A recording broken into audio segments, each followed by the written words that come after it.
referencing. I'm sorry. That's okay. In the clip. Okay, now we're back. Okay, so Greg. Yeah, all right. Well, it looks like it's recording now. So if we lost the beginning of the show, for all you folks out there, we didn't lose a lot. You guys missed a news story and the intro to the show, but that's about it. At least we're rolling here now. And Marius, do you have that other clip, the Colorado clip, ready to go? Don't cue to it yet. It's ready to go now, yes. Okay. Well, I was just explaining about this clip. In this clip, they bring up something that I think isn't really talked a lot about in the media. Definitely not in the mainstream media, but even in left-wing media. You know, you often hear that, oh, well, Obama is afraid of conservatives, and that's why he does a lot of the things he does. That's why he doesn't, you know, follow through with his campaign promises to cut down or leave marijuana, medical marijuana people alone, or cut down on the drug war enforcement across America, which he did talk a lot about beforehand. We thought he was going to be really good on the drug war. But he went from first to worst, according to MPP and Rob Campia. Now, in this clip, they talk about that. They say that they're talking about, well, I don't want to spoil it. You guys just watch. We'll talk about it on the other side. There's a ballot initiative that would basically allow the people of Colorado to vote on whether or not they should legalize marijuana. And I'm not talking about legalizing marijuana for medical purposes, but legalize marijuana for anyone over the age of 21. Basically, if this is approved, anyone over the age of 21 can have limited amounts of marijuana in their possession, and they can also cultivate a limited amount of the marijuana. Now, of course, they're doing this because it doesn't make sense to throw these people in prison. I can't believe marijuana is still considered a Schedule I drug, which basically means it's the most harmful and it has absolutely no medical use. But Colorado, I think, is taking the lead when it comes to legalizing, you know, a relatively harmless drug. I'm not saying it doesn't have any harm or cause any harm, but relative to other drugs, it's harmless. Relative to alcohol, it's harmless. Yeah. Now, of course, the federal government will be cracking down viciously on Colorado if this happens. Yes. President Obama promised that he would not interfere with the state's laws on medicinal marijuana when he came in, and actually for the first 2 years delivered. In fact, there was this thing called the Ogden Memo where they said, if you're following the state law, we will not interfere in your business, okay? And so medicinal marijuana flourished in states like California, Colorado, etc. And what happened? President Obama then renominated to the DEA someone who was a Bush appointee, and she actually wrote a new memo saying, nah, forget the Ogden Memo.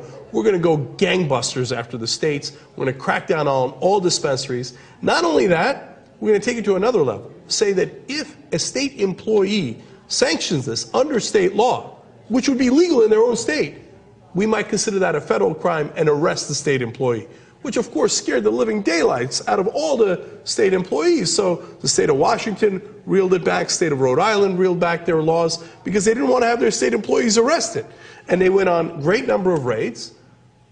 I don't know if it's because President Obama is a conservative politically. He just, that's what he is. I mean, his internal nature is whenever there's an issue, I'm going to side with the conservatives. Or it's just that he's so deathly afraid of ever being criticized on an issue that wasn't even relevant. Who would have noticed if he put in a Democrat at the DEA instead of a Bush lackey? And someone who is so strident on this issue. Who would have noticed? Nobody would have noticed. But he's so deathly afraid of any criticism from the right that he's like, okay, let me find the most strident right-winger on marijuana and put them at the head of the DEA so that they could get rid of what we've done in the last 2 years and actually take us further right-wing.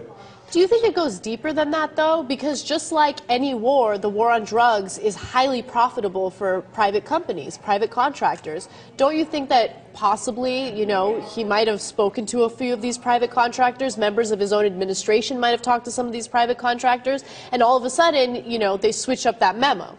I mean, I don't think that that's too far-fetched. I mean, to say Obama is afraid of conservatives, I think kind of like, it's just the surface of the situation. It's just the surface of the problem. I feel like it goes much deeper than that.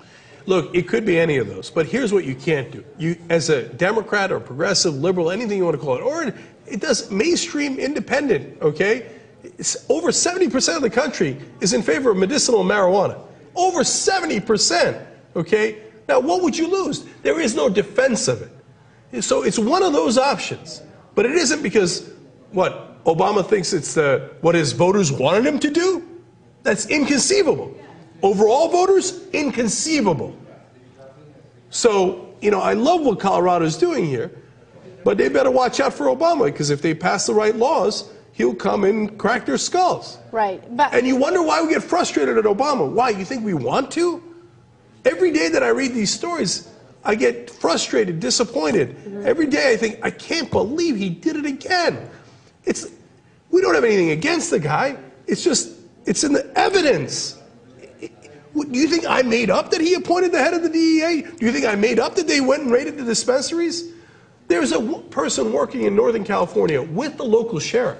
They tagged every one of the pot plants together, okay, with the sheriff, because it's perfectly legal there. And at the same time, in that same part of Northern California, there's a tremendous illegal drug business. They raided the legal place. Now, there's two possible reasons for that. One is, hey, it's easier. This idiot actually tried to work within the law. Ha ha, let's go bust them up, okay? Because that's easier. Why? I'm going to try to find the illegal drugs. That's hard. But this guy's trying to follow the law, so I'll rob him, and I'll destroy his business, right? Or a second possible reason is what Anna pointed to. The guys trying to do it legally are more dangerous, because the pharmaceutical companies are coming out with legal versions of all these drugs. And we're going to need that market cornered for them. The illegal drugs isn't as much of a problem. But if these guys try to make it legal, that'll compete with the pharmaceutical companies. Honestly, I don't know which one of those it is. It's probably a combination of things. And I don't think that Obama's thinking through all those details. But the bottom line is what always happens with Obama, which is that, whoopsie-doopsie, look at that. I wound up helping giant corporations and the Republicans. How did that happen? I don't know. All right. So there you go. So that was the point I was speaking to, this idea that Obama is scared of the conservatives or what they're going to do to him. But it's the lobbyists. It's, of course, the corporations and the people who pay Obama to be there. They don't give him billions of dollars for his campaign, all this money all the time, and then don't expect something in return. Of course, with all of their money, that's who he has meetings, as she said, Anna said. They have a little meeting, and of course, well, no, marijuana isn't going to become legal. So, yeah, there are things going on behind the scenes. But yeah, those guys, the Young Turks, check them out if you haven't seen their show. It's great. I try and watch it as much as possible. I did want to talk about, well, I have David here. It's 4:20 right now, so we should probably do something about that and smoke out of this bomb. And David, you should probably show us what you have here. So happy 420, everybody out there. And Mr. Malmo-Levine has an artifact from the Herb Museum for us. Two artifacts. They're complimentary. Aha. You're very nice of an artifact. Oh, so are you. So this is a painting, about 100 years old, give or take, of a Raja, which is a monarch or princely ruler of India. And as you can see, he is smoking a hookah, which is an ancient smoking device. Yes, and here I have one with me, is a hookah, and as you suck from this part here, and this is an old one. It's really beautiful. As you can see, the inlay is turquoise, little bits of turquoise on that bowl there, and beautiful. Yeah, and they really decorated it up. Now, where did you acquire this? Oh, well, I got it from the Museum of Psychoactive Substances that Marc Emery and Chris Bennett had put together. Chris Bennett, I think, got it off the internets, off the eBay. And yeah, just one of many fancy hookahs we have on display at the Herb Museum. Rajan. Do you know what's behind this picture at all? Well, it is a painting, hand-colored painting of a Indian ruler. And in India, cannabis is like the #1 sacrament and the #1 medicine. And they have a very kind of out-of-the-closet cannabis culture going on there. So yeah, he's, you know, he runs the country, and he likes to smoke the dubs. He gets really high. He's kind of like an Obama that never stopped smoking and is not afraid to tell everybody that that's what they do. So, yeah, and it's like, you know, it's normal in India. In certain parts of India, it's normal to see cannabis growing everywhere. to use it in rituals of worshiping Shiva, the god of cannabis, right. the world's oldest god. And in fact, if you Google SANCHI, the Sanchi Temple, or go to potshot.ca and look in, I believe it was issue number 18, the Temple of Sanchi, you'll see that India has temples with cannabis leaves all over them, like everywhere. So they worship cannabis as like a holy plant. And according to Chris Bennett, Jesus faked his own death and then hustled over to India, became a healer named Yashu, and was buried in the same manner as rabbis and you know, Wow. Jewish holy men were buried, you know, facing a certain direction. He lived to be 52. Huh. I didn't know. Yeah, you got to read Sex, Drugs, Violence in the Bible. Right. I haven't read that one. Fascinating Chris Bennett, Forbidden stuff. Fruit Publishing. Another thing, I was just watching this A&E bibliography of Satan. Don't ask me why, but I was.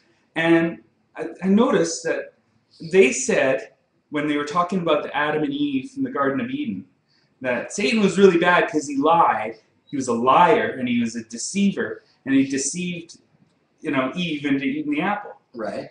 But if you read the Bible, if you actually don't just talk about the Bible, but look at what the Bible says, it's the other way around. Satan tells Adam and Eve the truth. They say, you won't die if you eat from the tree of knowledge of good and evil. God is the one who lies. He says, don't eat from that tree. You're going to die. You're going to die. And it just kind of reminds me of the same thing with pot, is that the rulers, the establishment, the authority, the guys you're supposed to obey, are the ones that are lying to you. And it's the rebels, it's the bad boys, it's like the Han Solo herb smuggling bad boys are the ones that are telling you the truth. Now, I'm not a big fan of Satan. I'm not, you know, I don't worship anything. I don't believe in any of the one-book philosophies. I don't believe in any of the imaginary friends, and I don't, you know, subscribe to that sort of thing. But if you just look at what these holy people, you know, say about their holy books and what their holy books actually say themselves, there's always Who's the liar? yeah, there's always a difference going on there. So Huh. that's I find Well, really that's a nice little interesting. tidbit. Yes. That was very nice. Yeah, And so I just wanted to ask you, you have other hookahs downstairs? Many other How hookahs. many do you have? Oh, geez. Well, if you look at the complete hookahs, we got 5 or 6, and then we got like a half dozen more, or a dozen more hookah parts, bases, that sort of thing. And yeah, it's fascinating, fascinating stuff. Functioning anytime We haven't really taken them for testing, no. But they look like they could, you know, this could, there's no reason Yeah, it looks like it's why it's pretty pretty good solid. Yeah, still a pretty good solid shape. unit. Solid unit of hookahs. And so if you like that sort of thing, if you like ancient pot stuff, check out herbmuseum.ca. That's And right. yeah, and you can learn more about Any art auctions coming up? As a matter of fact, there is one. What do you know about that? Yes, March 15th at 8. It's at the dispensary on Hastings Street. We'll have an announcement on the front cover, the homepage of Cannabis Culture. Sure. I'm just getting picking up the posters today, so that's Oh, all there you coming go. together. Thanks for reminding me about the art auctions. You're welcome. If you like cannabis art, you want, you know, if you hold on to art long enough, it becomes an artifact, and then you can start your own little mini museum. In the meantime, you can get crazy, wacky, cool art for rock bottom prices at the Herb Museum Benefit Art Auction on March 15th. That's a Thursday at the dispensary, 880 East Hastings. There you go. Yes, it's 8 to 11. Awesome. More info on cannabis culture soon? More info, keep watching cannabisculture.com, the homepage, for more information on that. Thanks, Dave. Well, and David, actually, before you entered the room, Yes. when we were setting up your appearance here today, Yes. we were discussing you a little bit. We were trying to, well, we came to the conclusion Wow. that you should have a show where you show off some of your artifacts, or at least something where we record some of you talking about your artifacts, put out a few different shows. You know? What do you think about that? Well, I'd love to have one. I got You're it. too busy. Though. I'm putting together a really, really big project that I will reveal to you in the next month, sometime in March. We're going to do a show on what I've been working on for this past year, which is huge, humongous. It's massive. It's mind blowing. It's gonna going to turn the world upside down. It's going to rock the marijuana community and the non-marijuana community to its very foundations. It'll be front page news. It'll be the biggest thing I've ever done, and you'll hear it about it here on Pot TV first. So keep watching, and within a month. I'm glad to see you're not overhyping it. Well, no. How could you? I mean, it's like the most incredible activity ever, the most incredible project ever. So they're really going to be wondering now what it is. Well, of course. I mean, like, it is a big surprise, right. But you will be surprised when you find out all about this project. Keep watching Pot TV for details to that, because we're not going to take this whole mandatory minimums, Harper fascist wearing a sweater holding a kitten bullshit lying down. No, we're going to puff tough. We're going to keep our heads held high. We're going to go legit. We're too legit to quit. We can't quit now. We're totally dignified. They're not going to kill our buzz. They're not going to kill our buzz. Woo. Okay. Anyway, with that, David, I let you back to keep telling people the 411, the skinny, that's the down low, the info. I'm on it, David. All right. I might need to borrow your glasses though, because mine are missing. Oh. Well, yeah. I don't think your prescription would match up though. Yeah, man. I got this. These are medical. They look pretty thick. All right. Thanks, David. Yes. Herbmuseum.ca, and thanks, Marius, for putting up the little graphic. That was nice. Oh, you put up I did put up a little Herb Museum. I love you, Marius. I put the URLs up. You're the best. All You right. are illustrious springtime. Bye, David. Thanks, David. Thanks. Take care. David Malmo-Levine, super activist. Okay, so now I do have another little video to play here before we try and get Mr. Chris Goodwin out to talk about what's going on in Toronto. But, yeah, this one, well, you've probably seen a lot of stories about banning of synthetic marijuana happening across the United States and other countries. Well, now in New Jersey, they've gone ahead and banned it there in that state as well, and they're taking it sort of to a new level where they're not just banning one or two different types of synthetics, they're banning whole categories and classes of synthetics and putting into it any synthetic that has any sort of, that acts like marijuana at all. So, Marius, is there a queued up? Let's check this one out. The Attorney General held a press conference today to announce a statewide ban of the sale and possession of synthetic marijuana. The ban begins today. Synthetic marijuana is a designer drug, a combination of chemicals that mimic the high one gets from marijuana. Using his authority under the state's Controlled Dangerous Substances Act, Director Calcagney has issued an order banning entire classes of synthetic compounds used to manufacture synthetic marijuana, as well as any other synthetic chemical that mimics the effects of marijuana. Bans have happened prior to this in New Jersey for certain types of synthetic marijuana. But this time, they are trying to get ahead of those who are continuing to make new products. We're taking an approach that is different from the traditional approach here. We're banning specific chemical compounds, but also 10 classes of compounds that are meant to address existing versions of synthetic marijuana, but also those that are not yet in existence. Synthetic marijuana has many known side effects. Patients are having seizures. They're brought in unconscious, not breathing. They're intubated in the ambulance. They're on ventilators in the hospital, and these effects can last several days. In addition, other patients will have rapid heart rates, high blood pressure, and we know that heart attacks have been reported. They're agitated. They're having hallucinations, paranoid delusions. They are far more dangerous, even than traditional marijuana. Even though the ban did begin today, we were able to get one small package from an anonymous source. As you can see, the package is called Relaxinol, which is a subproduct of Mr. Nice Guy. The product is clearly listed as potpourri and says that it's not for human consumption. Let's take a closer look at what's inside. As you can see, the product does resemble marijuana, but don't be fooled by its plant-like characteristics. It was created in a chemistry lab. This product is one of many that have been banned as of today. Those who seek to profit by manufacturing and selling these dangerous compounds will be subject to criminal prosecution. Those who currently possess these drugs have 10 days to voluntarily surrender the drugs to law enforcement, including to their local police departments, without risk of prosecution. Those who do not surrender the drugs during this 10-day period or continue to sell or manufacture the drugs will face criminal charges of 3 to 5 years imprisonment and a $25,000 fine. Reporting in Trenton, Rose Eckler, WZBN News. All right. So synthetic marijuana.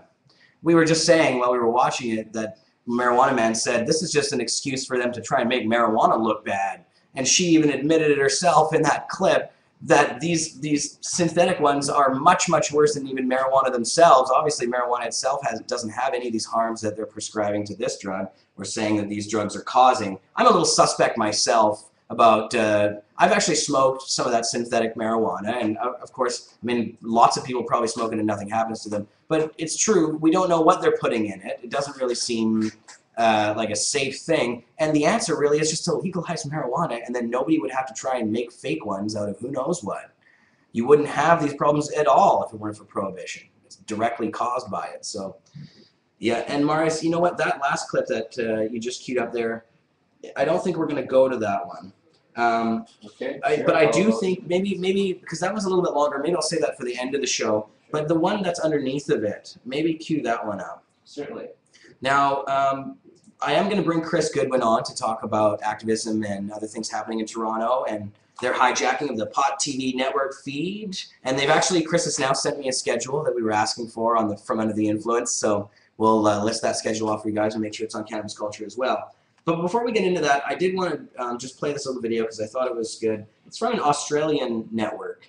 It's talking about something happening in the U.S. And I can actually transition to this, Marius, if you want to grab that.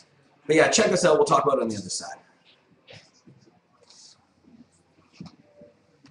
Now to a controversial treatment for a disorder that affects thousands of Australian children and their families.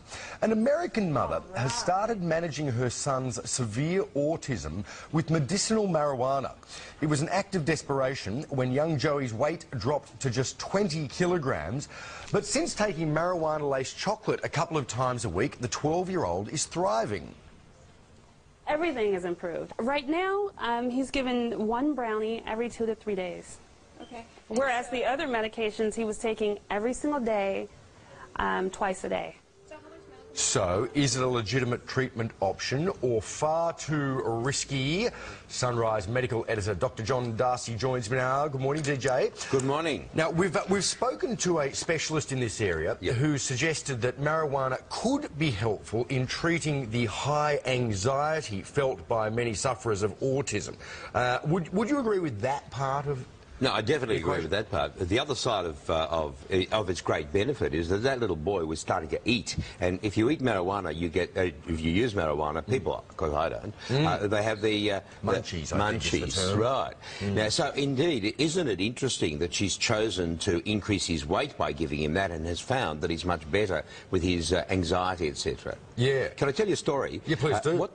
We've got a part of our brain which they call the cannabinoid brain. Right. Now, cannabis is marijuana, so it's marijuana-like or reward part of our brain. Oh, okay, yeah. If I was to show you a pretty picture of a smiling face and then to measure the chemicals that were going on in your brain in the cannabinoid area, they'd light up. Gotcha. And they've got good science to prove that. So what seems to be happening with these little autistic children and young people is that by giving them, not legal, illegal often, marijuana or cannabis, you may be increasing the biochemical activity in that part of the brain they call the thalamus. So there could be some very strong science behind this, and we're just seeing it because mum's doing it. Well, part of the problem with autism, of course, is that sufferers don't respond to the regular social stimuli. Exactly. So there's no relationship often. That's why the smiling face. If I show you if mum says, "Hi, how are you?" smiles, then the natural response one hopes from a child is say, "Hi, mum, how are you?" And so by showing the smiling face and seeing this cannabinoid area lighting up, it may be that there's good science behind it. So it may be that the cannabis is heightening the response of that area of the brain. Biochemically. It's a legal minefield. It is. It is. Well, you know, cannabis in some states of the United States of America is used medicinally. It's not strictly used medicinally here. People do because it's very widely available.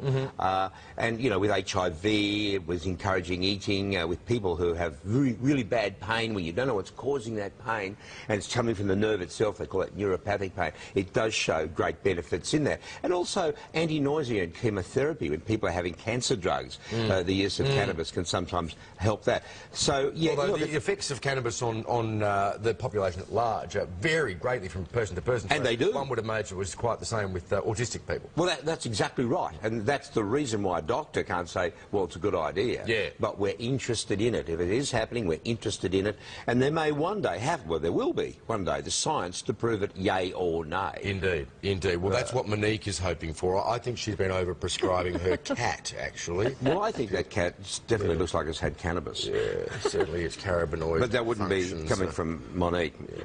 That would be from some other All right, Dr. John, thank you very much for that. Cheers. Pleasure. Over to you, Moni. See, teenagers, you know, he'll get up to anything, that cat. I don't know what he's up to, but there's a medical opinion for you. All right, thanks, Andrew, thanks. So that little part at the end there, no, I don't think anybody here saw it, but they were talking, he held up a picture of another journalist's cat or something that was sleeping, and he said he thought that he had been using marijuana as a medication. But I did like that clip because I wanted to point out the autism thing. It comes up every once in a while that a parent is using marijuana as a relief for autism with their children. And this, we've seen a few of these around, and this kind of ties in. I just think that marijuana is such a good medicine. It's just a horrible crime that it still is illegal all over the place. And I have another video about medical marijuana that I'm going to play. I'll play it at the end of the show. It's from Reason TV. It's about a gentleman who's been denied a transplant because he's a medical marijuana user. And they won't give him the organ he needs because they say he's addicted to marijuana. It's really crazy stuff. But we'll play that one closer to the end. Before that, though, I want to take this bong rip, actually, which I've been talking about in the chat that I still haven't taken since 420. And after that, we're going to bring Chris Goodwin on. Maybe while I'm doing this bong rip, we can try and bring Chris on here. Now, the way this works is we're going to be using a different program. If it doesn't work and you guys have a black screen for a couple seconds, just bear with us, and we should be back in a second or two. But I'm going to bring up Mr. Goodwin here. Let's see, and I'll have him on Skype in the background, and then we'll try and actually, what's going to happen is you'll be able to see Chris Goodwin straight from Toronto. You guys should be able to see his screen. We should be able to go back and forth and talk just like any other newscasts. All right, and I need a lighter actually to spark this bong up. Got one? Yep. Mr. Marius has the lighter. Oh, here we go. Hi, Chris. Now, we're going to try this Procaster thing in just a second here. That means I'm going to have to turn off my studio program altogether. So, Marius, you got everything going over there okay? I can shut my studio down. It shouldn't be a problem? Should be all right, yeah. Okay.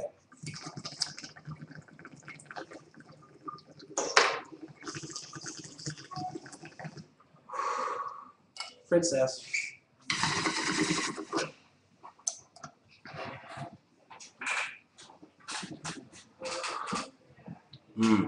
Delicious.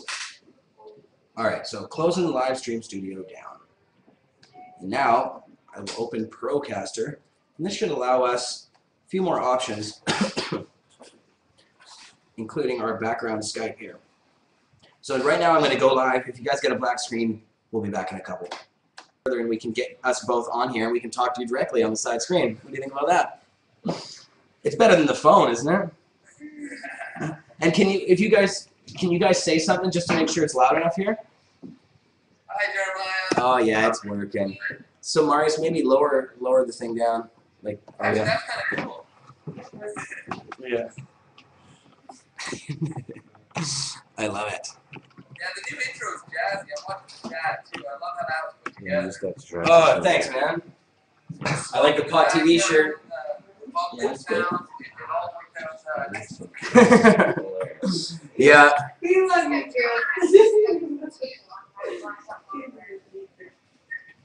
I'm going to put this on full screen So you guys will be full screen with us. Are we back live, Marius? Oh yeah. Oh, we are. Nice. Awesome. So yeah, and are you guys able to see the live broadcast right now? Yeah, we have a TV in front of us on mute. Nice. And so, how's it look? Looks good, I hope. All right, there we go. So yeah, Chris, I wanted to have you, and Aaron. There's Aaron with you, of course. But I wanted to have you on the show to talk about, well, first of all, what you guys are doing at Vapor Central on Pot TV. Well, as some people and others might be aware or not, Vapor Central has been live streaming on our own channel for about the past year, 18 months. We were using Ustream before that.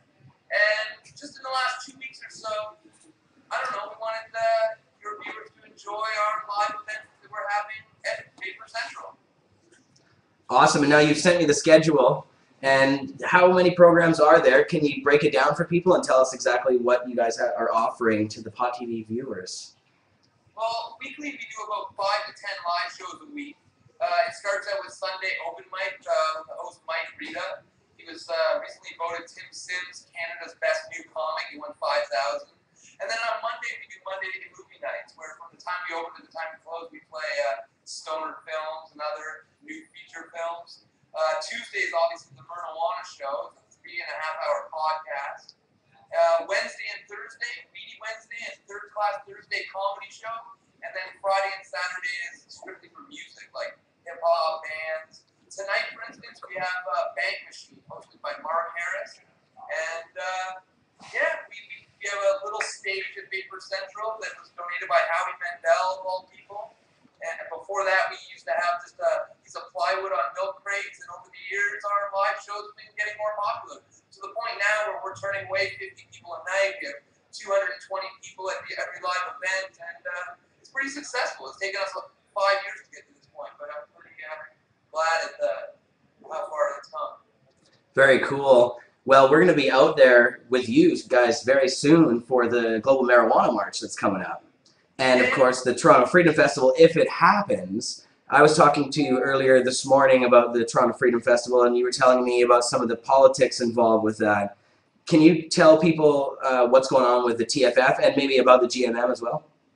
Well, last year it almost didn't happen. Specifically, the Toronto Freedom Festival, the TFF, which is actually they're two separate events. The Global Marijuana March is everything that takes place on the streets. So the tens of thousands of people that walk up and down Bloor and down Yonge, that's the Global Marijuana March. Everything that happens inside Queen's Park is considered now Toronto Freedom Festival, TFF. So last year they almost didn't get the permit for the Toronto Freedom Festival to be able to put up the multiple stages, to have power, booths, and everything else associated with a large festival. And it's basically because we've outgrown the space. So in a lot of ways, the cannabis culture becoming more and more popular is such a good thing, but then we can overgrow the spaces that we're in. So Queen's Park traditionally only ever has about 20 to 25,000 people, and that's the max they will allow a permit event. So an event with a permit. Now it's grown to 40 or 50,000 people, and they believe that the volume is such that it could destroy the grass, the trees, and everything around the neighborhood. So they want events of 50,000 people like that to go down and move to CNE grandstands or National Exhibition or various other venues around Toronto that can hold that many people. Right, but I mean, it's kind of like the GMN itself is a protest. So, and of course, the Freedom Festival piggybacks on that. You have that big group of people already in this spot. It's kind of hard to move that now unless it's somewhere in close proximity to the Global Marijuana March. Well, so far I'm hearing that the official word is it's still meet at the North Lawn of Queen's Park on Saturday, May 5th, 2012. And from that point on, it's still up in the air. I don't want to say anything totally official today. But the plan sounds like we're going to leave Queen's Park and basically occupy another location. Potentially it could be a little far away, but I'm hearing it could be Nathan Phillips Square or somewhere around the CNE. Nathan Phillips Square would be right in front of City Hall. Yeah. area. It can hold 50,000 people, maybe Phillips Square. So I'm unsure if that's going to be the official destination or not. I hope we find out soon and we make some official. It's on all the posters and everybody knows what's going on, so there's no confusion. But you know, we'll do with what we have, I guess. That could be like Aaron was saying, it could be a bigger political statement. Right, exactly. Showing up at City Hall with that many people, that's a political statement for sure. But now I remember last year, the police tried to get in our way in certain spots or something, didn't they? They like barricaded sections off and kind of tried to force us to move down in certain places they wanted us to go. Well, sure, yeah. The Global Marijuana March leaves Queen's Park north and it heads up to Bloor, and then it heads east to Yonge, and then south. Now, a couple of years it has gone as far south as College and then gone west back towards Queen's Park, but that also allows the traffic to go by the main central station for Toronto Police Headquarters. And that's what they don't like. And last year or the year before, when Marc Emery announced on the stage that we should say fuck the march route, and because the organizers basically agreed to not go down to College and turn on Wellesley, which wouldn't take them anywhere near the police station. So Marc Emery announced that we should go past Wellesley down to College and past the police station, and then maybe not even leave the police station. And that was Marc's speech, Browning's speech from the stage. And we attempted to do that. They did set up about a dozen horses, a dozen cars, and then about bicycles. They made like a human and a horse and a car barricade in a big like half moon shape. Was that 2 years ago, Chris? That was 2 years ago. Yeah, right. So yeah, right. It would have been 2 years ago. So there's still controversy about the march route itself. That's a contentious issue here in Toronto. With you know G20 and everything that happened, as well as all the Occupy movements. You know, the cities and the police forces are trying to do anything they can to keep us away from good march routes, things that would have a political impact. Well, they're trying to maintain order and control. Sure. For many of our, G420, where we gave out like pounds of weed instead of G20 event, they ended up giving us an escort for part of the way. Yeah, they always give us an escort. Right, and they were very nice to you guys. It wasn't like the rest of the G20 where they were cracking heads. They were actually the pot people they left alone and everything was peaceful. So we also have a few more events. Before the GMM every year is obviously April 20th, 420. The Hash Mob is the specific organizer for that event every year. Since the last 5 years we've been in Toronto, before that it was in Hamilton. And this year it's on a Friday, April the 20th. We're in Yonge and Dundas Square. And we usually get about 4,000 to 5,000 people fill up that square every year. And it should be another good event. Yeah, that's a solid one. We'll be having ours here in Vancouver as well, of course, which is I think it's our biggest. That and Cannabis Day, they bring in the numbers here in Vancouver. Yeah, and other events, I guess there's the TY Expo as well happening in Toronto. That's a big marijuana related. It's not a protest, but it's a commercial event. You guys will be at the TY Expo, I'm sure.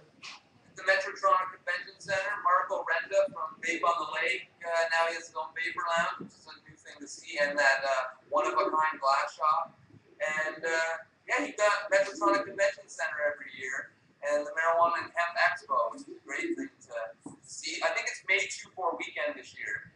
It used to be the second or third week in June. It was too far away from all the 420 GMM. So now, 2 weeks after GMM, we have the Treating Yourself Expo. And around the same time, also the Toronto Cannabis Cup, done by Braun Hill. So about 4 cannabis events all within 4 weeks. It's going to be an amazing time. We're also having a Freedom Party in Ontario dinner, which is a party that Marc Emery founded. We're having a fancy dinner at a hotel downtown Toronto day after 420, so April 21st. Yeah, we're launching Freedom Party Canada, of all things. The people in London, Ontario, and Mark, back in the day, Bob Metz, Robert Vaughn, and a few others that were all around, started the Freedom Party of Ontario almost 30 years ago, are now relaunching the Freedom Party of Canada. So they're having a big executive dinner at a hotel and a big party. That's another thing that's coming up. So we got a lot of things going on. No kidding. Well, and there's other things happening in the background. Toronto has a lot of pot stuff going on, and they also, in Toronto, you guys have a ton of vapor lounges, kind of like what we have here at our building, the Vapor Lounge. You guys have Vapor Central, of course, and there's a bunch of others that have sprung up. You mentioned Vape on the Lake. Now, what about this city politics? We heard before, you actually came on my show and talked a little bit about it, I think, the last time around when they were targeting you guys or for some sort of an investigation. But what happened with that? Well, yeah, the motion by Toronto City Council, Councillor Marc Emery, and there was a seconder, basically asked for a comprehensive investigation. And it was supposed to be brought up February 12th. We've had multiple lawyers like Alan Young and a few others testified, but it came up and it was basically deferred. It is the official line. City Council voted for it to be deferred. That's kind of like having your charges stay, where if you don't do anything in the next year, it kind of goes away, other than the fact that they can bring it back up anytime they want. Where a charge is stayed, they can't, I guess. So it's not really a fair comparison. But it's still a good thing that this motion for a comprehensive investigation is kind of all on the back burner now. Right, and so, but can they, being on the back burner, what does that mean exactly? Can they bring this up at any time? What's the criteria for bringing it back? I believe another vote in City Council. That's it, okay. And then I think they do those off camera too. I'm not sure how it all works, but it's a pretty quick procedure. They usually go through a few dozen every day. But in regards to small motions from city councilors, and then it takes steps. I'm hearing from the legal community that it could be 2.5 years. If not, the quickest they can do anything would be 18 months before they could ever get something in law or something that would prevent vapor lounges from opening. If anything, actually here it's going to go the opposite way. The language they've been using is reminiscent of about 15 years ago with massage parlors in Toronto, right, where basically the problem is that when somebody like me or Marco Renda or Abby Roach and Hallbox or whoever go down to license a place in the vapor lounge, they usually have 300 to 500 possible businesses you could open, and they allow you to check mark them, and they also give you an other category. But if you can open a cafe or a restaurant or a clothing store or whatever, there's no option for vapor lounge right now, obviously. And 15 years ago, there was never an option for massage parlors. So as 200 massage parlors opened, some of them were health clinics, others were yoga studios, others were a variety of things. There were 20 different businesses. So Toronto City Council debated what to do with these things. They were told about rub and tugs. I don't want to use derogatory terms. And they were trying to keep things under wraps, and eventually everyone thought at the time that they were going to be shut down too. But it ended up that City Council inevitably licensed massage parlors. Right. So we may, in a year and a half or so, come to a point where Toronto City Council inevitably licenses vapor lounges. That would be, and yeah, so that's good. Right now they're really, I mean, of course, as you said, there's no criteria for what the vapor lounges are, what they look like, if they're open to everybody, all of the public or not. How many vapor lounges are there in Toronto? I believe there's about 5 or 6 now. It was described as a proliferation of vapor lounges in the last 5 or 6 months that have opened up. It's only ever really been the Hotbox Cafe and Vapor Central, and now there's Vapor Social, Vape on the Lake, Village Vapor Lounge, Clandestine House, and Zion Lounge. I heard there's one at the ski resort Blue Mountain called Vapor Blue. And then we've heard of like smaller ones that people have. I've heard there's one on Queen Street called Cloud 9, and then there's also one up north of the city called Steel Dragon. Steel Dragon. Yeah. So lots of people are trying the concept all over the place. Right. Well, and it's not going to stop anytime soon, I'm guessing. And we're open, right? We're actually going to be releasing an article Yes. Kind of a rehash of the old Matt Murdoch, Marc Emery, how to open a cannabis cafe story. But it's long, and we've been working on it for a few weeks, trying to get all the details right. We're going to be releasing that in a few days. So Excellent. there's a lot of key info in this article that everybody needs to read. But yeah, I think it's a unique concept. I hope more people open. Awesome. Well, and I also wanted to congratulate you two, of course, sitting in front of us here, because you're getting married. You're getting married very soon. We are. Yeah, and what's the date of your wedding? May 5th. May 5th. So, follow on the Global Marijuana March and Freedom Festival. That is Yeah, so we'll get awesome. married the day of the Global Marijuana March. Exactly. So, So, I'll have to be in town. yes, exactly. That's going to be awesome. Excellent, guys. Well, thanks for coming on. I really appreciate it. And, of course, we'll keep in touch with you to find out what's going on with everything. Obviously, we're going to see you very soon when we're there. So we'll be talking to you again soon. And thanks for coming on Skype and trying this. Yeah, sorry that it didn't work in the way that we wanted to have it work, guys. It went to the black screen that we were hoping it wouldn't go to, but this worked just as well, I guess. Yeah. Oh, you got glare on it. That's right. Woo. I got glare on it now. Oh, sorry. I moved it around a little bit. Well, very cool. I think we're going to bring Jodie on, so I don't know if you guys want to hang out in the background or if you guys can just tune in live, but I'm going to move this computer over here. Thanks, guys. You guys rock. That was fun. Yeah, and you guys get another view through the camera lens here as well. You probably see the lights and the camera and everything. Marius over there producing the show. Yeah, for Central, we've been turning our camera 360 degrees after every show to give people kind of a unique view at all the couches and tables and everybody sitting and vaporizing. Hey, Jodie! Hi, you can see me. Hey, Yeah. how's it going? That's funny. Hey, I wasn't sure if I was on or not. You're on this one, but you're not on that one. So the live audience can see you, but Chris and Aaron can. Okay, cool. Hello. Chris can see her, but the live audience can't. Oh, exactly. Right. Something like that. My walking. Well, and I have another bong rip here that should take just quickly, I think, and then we'll bring Jodie on. Let me hammer this bong. Princess, you guys get 2 views of the bong. Can you see it on your Skype view? Yeah, I can see their Skype view from here. This little tiny thing in the front. So cold. It's cold in Vancouver today. It is cold in Vancouver today and kind of gloomy, a little gloomy today, sadly. But not so bad. Even in the gray, Vancouver's beautiful. What does it come in like in the winter? Ends like a lion. Comes in with a whimper, ends with a roar. Is that what March is supposed to be? I guess so. Comes in like I don't know anything a about it. lion, leaves like a lamb. I think it's one or the other. So if it starts out weak, Comes in like it a- ends up strong, and vice Which versa. way is it? Yeah, I don't remember anymore. Wow. Hi, guys. Hi, everybody. Are we on? Hi, Jodie. We don't have That a- one we're on live. Okay, so we These don't guys are have just a hanging out. preview screen. They're like a digital guests that are hanging out on the Alright. couch now. So I have no idea how I look. No, that's right. There's no monitor. I see. No monitor. I know. I like seeing. If only what Marius people could are turn saying his and stuff, screen, but we'd have a monitor. It's all good. It's all good. We can chat. Hi. Hi, everybody.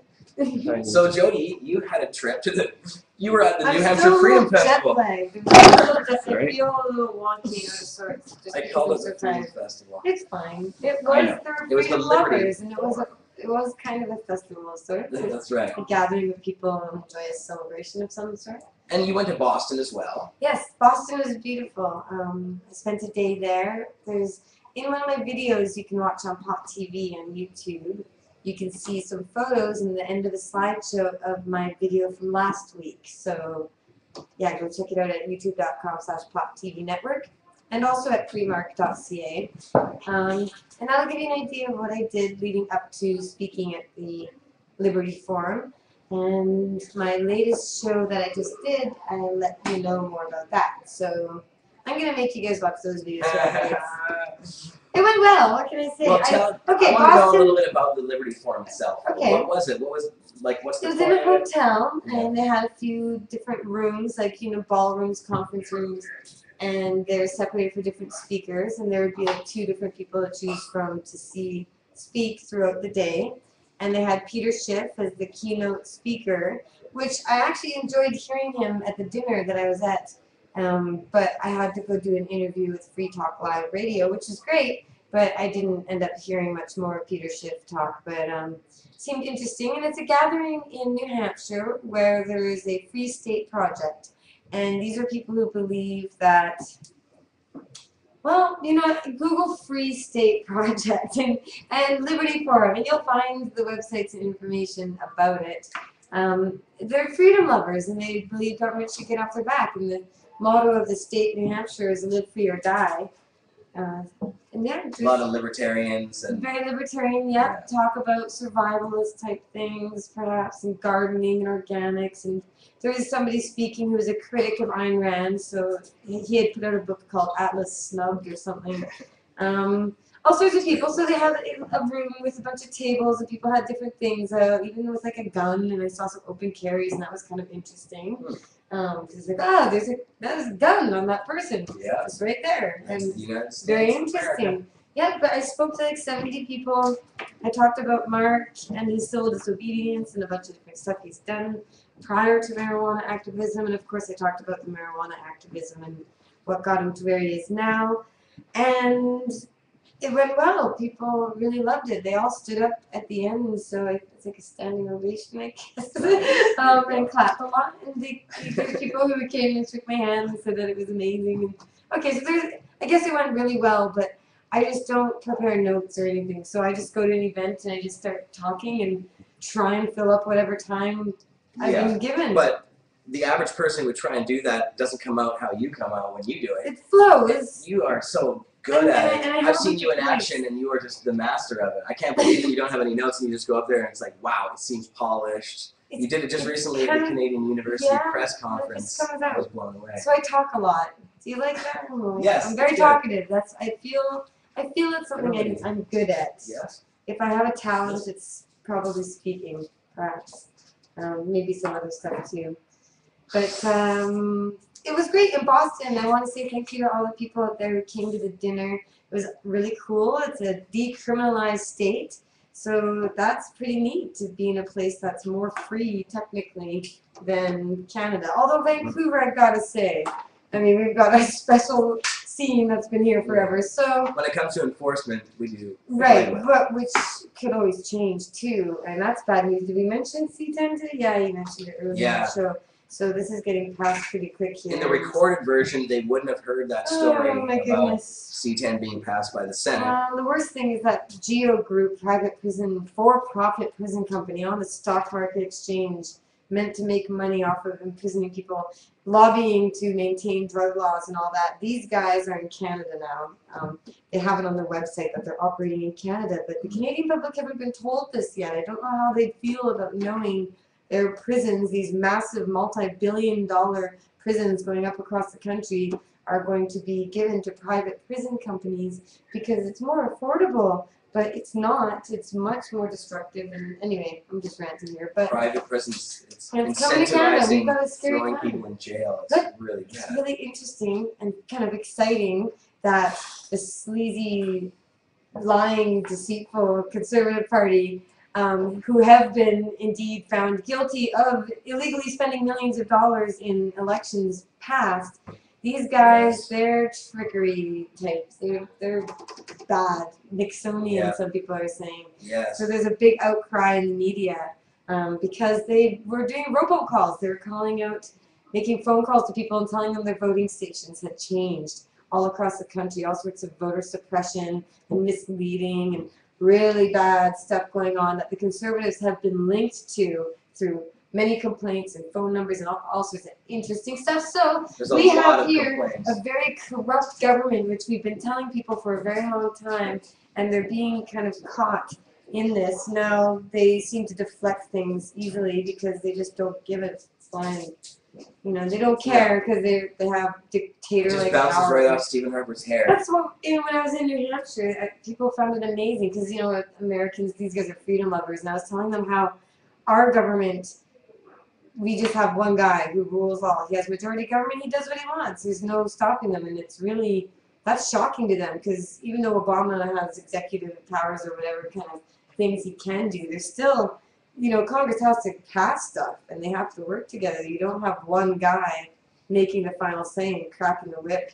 So scary, scary times in Canada. We have at least 3 more years of this, and Virtual dictator. I don't even know what to say. There's so many bad things. Well, hopefully this election scandal, I know I did see in the Rabble story about the protest tomorrow that Lead Now is calling for new elections. Yeah, by-elections in every riding where there's been a problem. In fact, in the riding that I was going to run in as a federal Green candidate, I didn't because Ujjal Dosanjh was running, and he has been a great help to us throughout the years, and has spoken out recently against prohibition too. But in that riding, Vancouver South, there were examples where they told me that there were dirty tricks going on. There was a woman who called them, and I was there at the office when this happened, when they came with the news to Ujjal, and they said that this woman had a house on the corner of a very busy street that's used for Vaisakhi, which is an enormous event, political, cultural event. And this woman had liberal signs out front for Ujjal, and she had conservative people coming by and asking her to please put up a conservative sign on her lawn. And she said, of course not, I'm a liberal supporter, I don't want your signs. And she went to church on the day of the Vaisakhi parade, and when she came to her house, her signs had been taken down and conservative ones had been put up in place. So these guys, they know from the way that the government is being run from on high, the example that Harper and his cabinet and his people are running things like bullies, like liars, like thieves. These guys have an example that they're following, and they know that it's carte blanche, blanche, or what, they know that they can get away with it. Yep. They have the government's approval of this, of just, what is it? Stomp and boot. What's the word I'm looking for? Jackboot. Good word. Mark wrote an article about the jackboot tactics of the RCMP and stuff. So anyway, Canada, scary times. Yeah. What There's can hope. I say? There's hope. But still, yeah, we do have. It seems like 4 years is a long time. Yeah. And so long, they've already started doing all these crazy things. Like that internet bill is just. Oh my God. They get away You know with what? it. There's a lot of really bad things. How do we even begin talking about it? Beautiful BC, we're going to have some oil spills up there. There's so many tankers in the Enbridge line, and just, oh man, there's so many bad things. They don't care about the future or anything. And even the alliance with Israel standing firm and saying basically the Palestinians are terrorists. Like, these guys are really hardline, and they're spending lots of money on military stuff and police stuff. Lots more police budgets. Lots more. They're ideologically based, a lot of them. Oh They all seem to go. I'm getting scared. I wish I could. Somebody say something optimistic. Really, it's really. Election fraud. Yeah, that's great.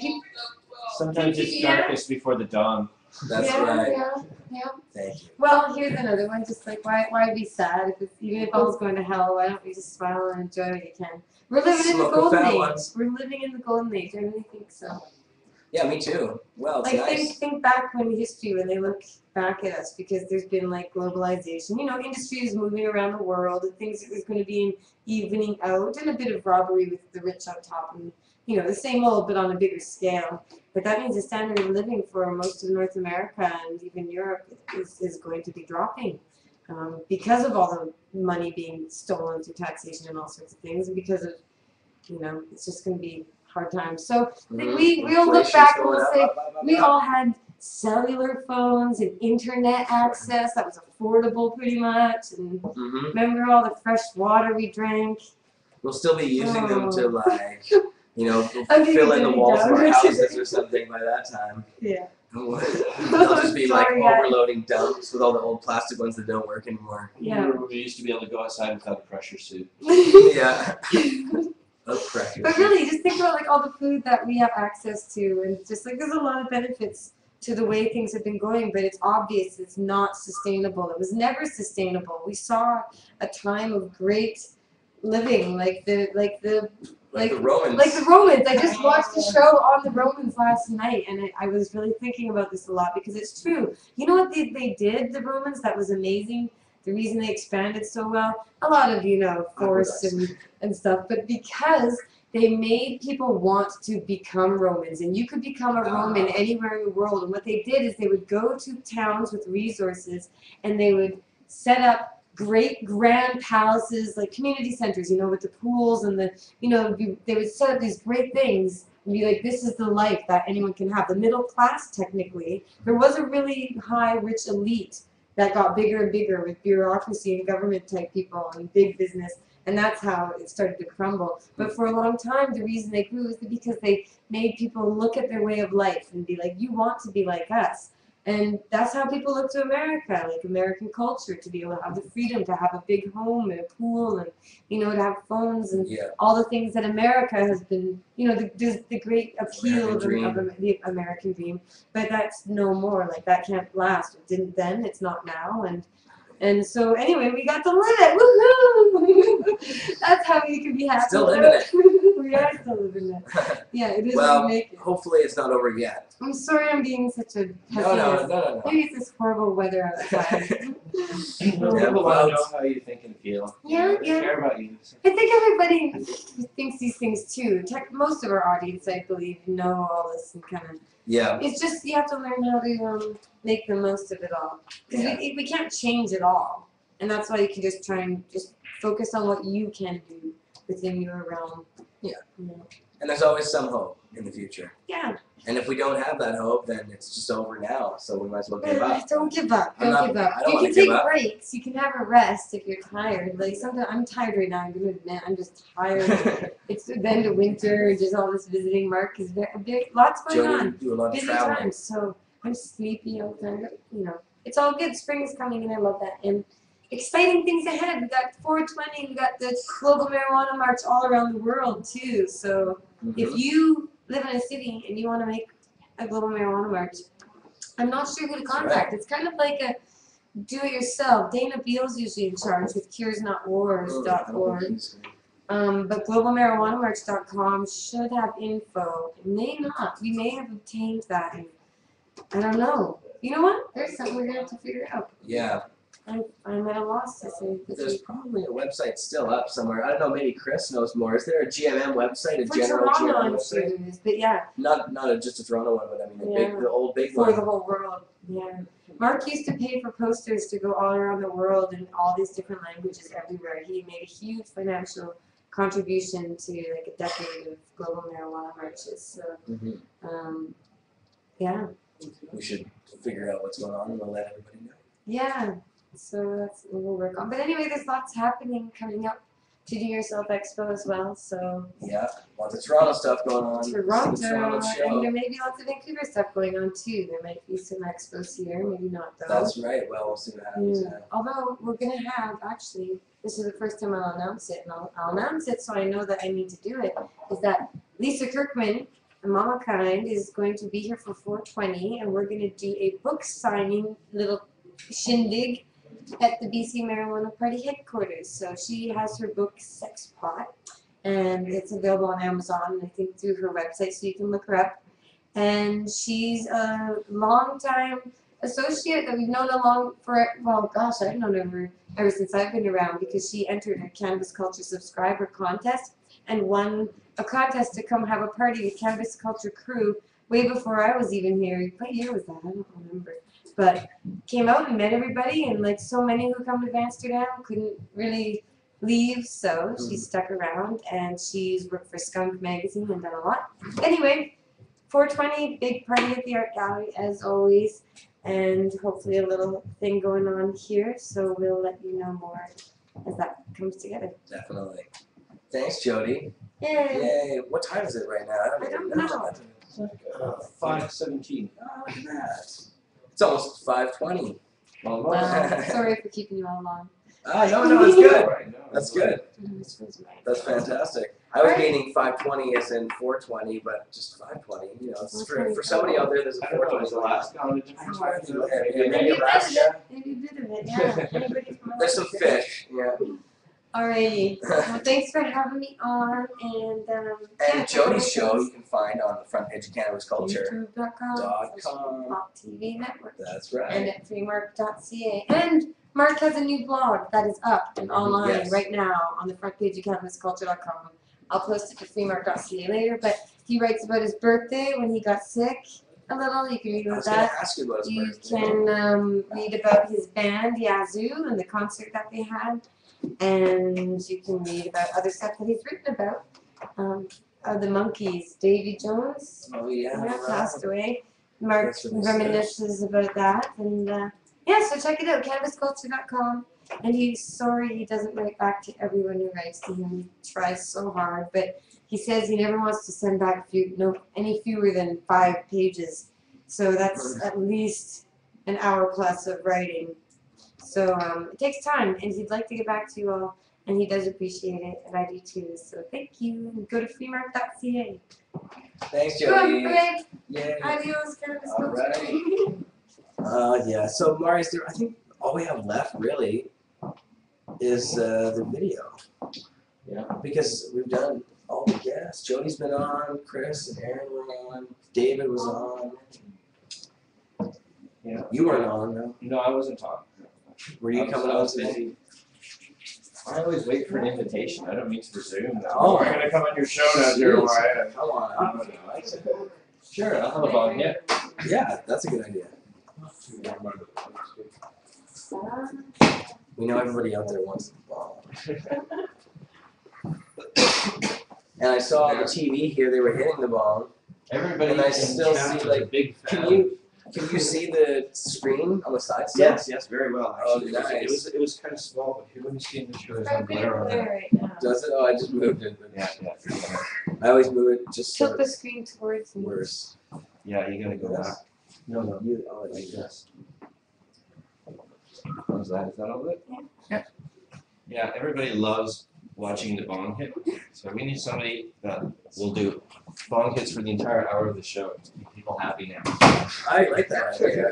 I know, it's an awesome idea. Yeah, we can just have Chris sitting here doing bong rips from Toronto. Yeah, the whole posse. That's what they want to see. That's perfect. I know that's because I get messages from Matt and from Hash Mob. Smoke more weed. Gotta smoke more weed on the show. Yeah, and then we'll need another camera and another camera, so we have like 5 people smoking bong hits for them. Just monitors all over the place with people smoking out of bongs and all kinds of other devices. Vaporizers. Well, that was a good show. Got a little bit over this time. That's fine. We got all you guys here. Probably could do a 2-hour show. Then we got a yap for longer. I thought an hour was just the right time, snappy. But Livestream has been erasing our videos. They don't seem to be there. We're missing a bunch of older videos. Have you guys had that problem with your account, Chris, where Livestream is erasing videos? Well, yeah, we talked on the phone about that, about how they did send us out all a message saying they're going to try and clear all videos that have less than 10 views on the on-demand. I don't know. Right, but they gave you the option of downloading them directly at that time, right? Yeah, and so we did that process, but it looks like a whole bunch of other ones have been erased, earlier ones, but we haven't been given any options to save them. But we'll see what happens. And I guess we have one more video to go. I guess just play that video right now, and then we'll wrap it up afterwards. Okay, sounds good. Awesome, thanks, Marius. Yeah, so this is a medical marijuana video that kind of relates. I just wanted to play that other one earlier about the autism, and then this guy, he uses medical marijuana too, but it's kind of a crime what's going on here. Play that one, man. It's only my life that I'm fighting for. People who don't follow the guidelines are playing Russian roulette with the gift of life. It's really a ridiculous answer to a man's life. What do I have to hide? I have nothing to hide.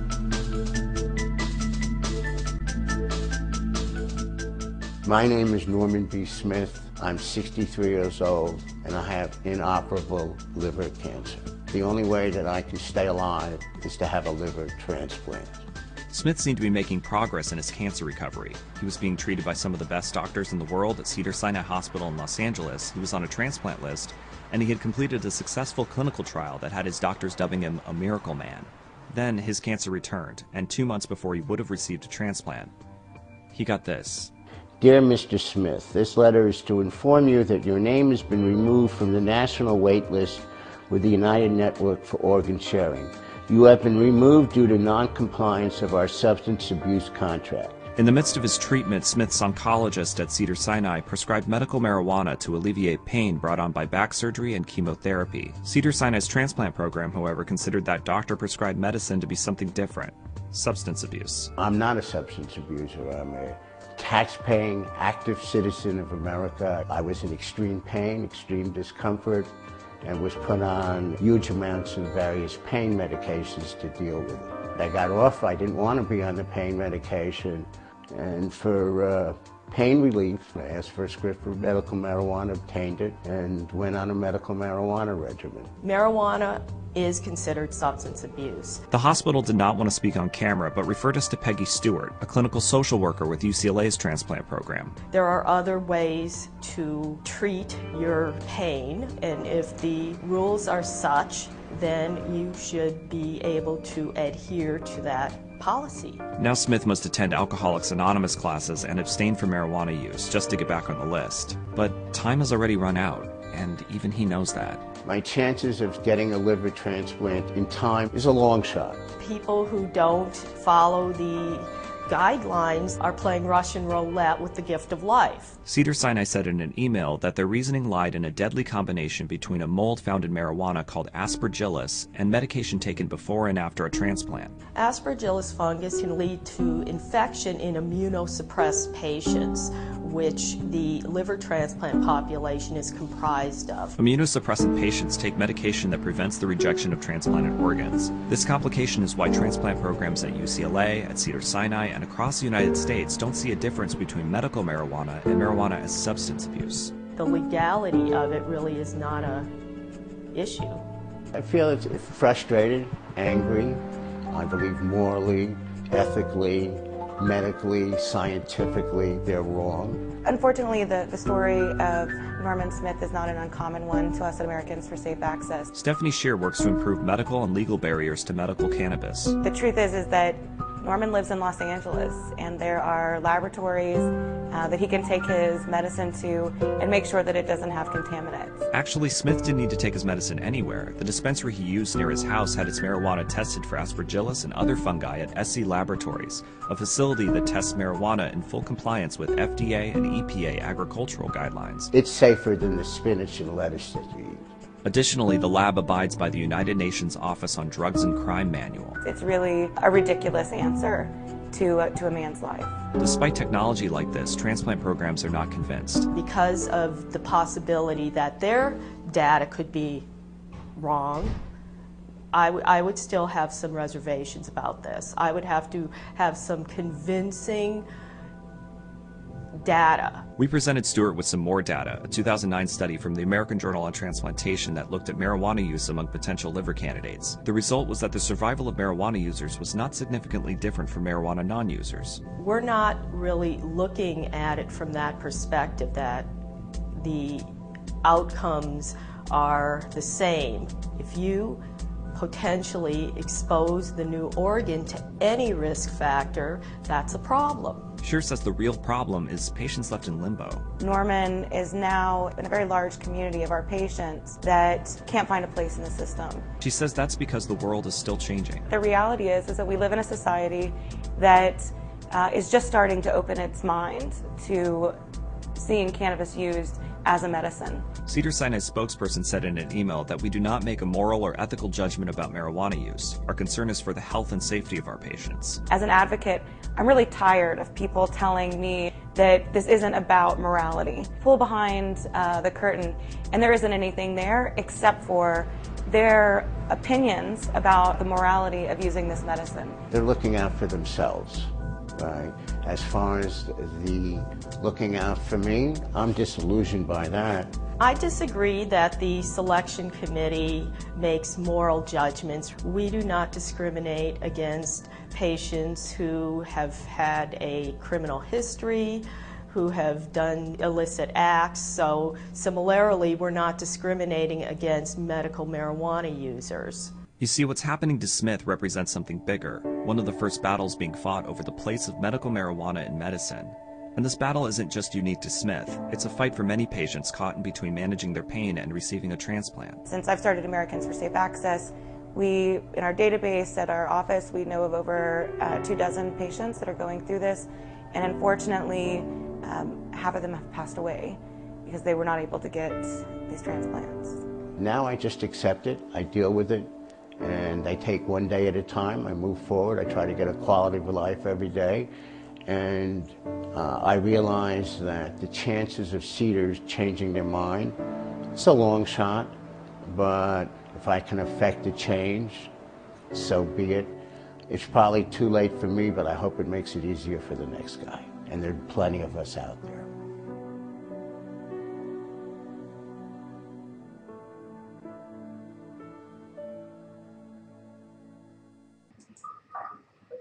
Okay, you're back. Nice. Now we're back. Black screen. We're back. Excellent. So yeah, Reason.tv. They have a lot of great videos. Check their website out and their YouTube page. They have a ton of stuff. It's really cool. That's where that was from. Yeah, so I guess that's pretty much the end of the show now. We've done our duty for this week. And oh wait. You have to take a bong hit. Oh, of course I do. We're not quite done yet. Thank you. One more bong rip. All right, Princess.